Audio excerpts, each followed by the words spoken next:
The first major theme in Joshua is the transition of power from Moses to Joshua. We left off in Deuteronomy 31 with Moses making provisions for the nation's future by leaving them with a new leader. He commissioned Joshua with the blessing of God. This is a major event because God used Moses to lead Israel out of Egypt. God had a covenant relationship with Israel while they were under the leadership of Moses. And to have a new leader might mean that God may not bless them. But God is unchanging in his love for Israel.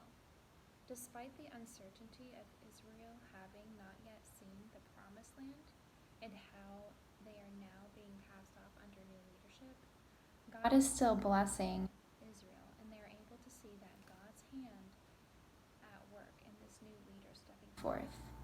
Again and again, Moses assures the children of Israel, "Be strong and have good courage. Fear not, nor be afraid of them. For the Lord thy God, he it is that doth go with thee. He will not fail thee, nor forsake thee." Joshua continues with these same sentiments as they go forth to prepare for conquest. The people of Israel needed to be comforted that the same God who was with Moses and promised them the land is also with Joshua and leading them into the promised land and into battle. The second major theme that we see is Joshua going forth into Canaan, conquering the main land and the outer cities remaining occupied by pagans. Joshua was allotting the tribes, and Caleb comes to the scene, showing his faithfulness in serving God.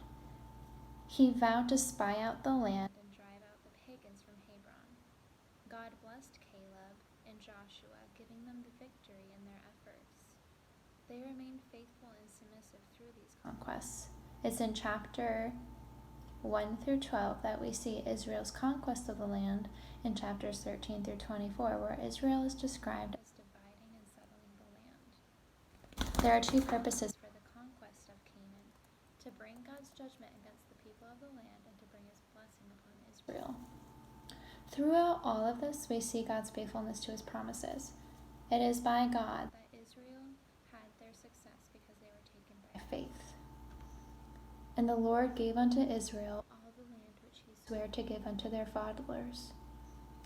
And they possessed it and dwelt therein. And the Lord gave them rest round about, according to all that he sware unto their fathers.